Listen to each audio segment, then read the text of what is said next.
सुभान अल्लाह। जॾहिं पंहिंजे इस्लाम वारनि खे पंहिंजे खानदान वारनि खे इस्लाम जी दावत ॾियण जो हुकुम थियो त पाण सगोरन सल्लल्लाहु अलैहि वसल्लम सफ़ा जबल ते चढ़ी माण्हुनि खे सॼो सुभान अल्लाह। गॾु थी विया त पाण सगोरन सल्लल्लाहु अलैहि वसल्लम पाण फरमायाऊं त जेकॾहिं आऊं तव्हांखे हीउ चवां त जबल जे पुठियां पासे खां हिकु वॾो लश्कर अची रहियो आहे त छा मुंहिंजी ॻाल्हि मञींदो? सभिनीनि माण्हू चयो त हा, जेकर उन करे त असीं तव्हांखे कॾहिं कूड़ ॻाल्हाईंदे न ॾिठो आहे।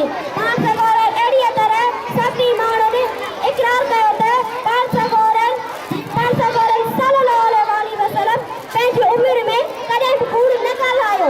पाण सगोरन हुज़ूर सल्लल्लाहु अलैहि वसल्लम जी हदीस पाक जो महफ़ूज़ आहे त मुनाफ़िक़नि जूं टे निशानियूं आहिनि, जिन मां हिकु हीअ आहे त जॾहिं ॻाल्हाए त कूड़ ॻाल्हाए। सुभान अल्लाह।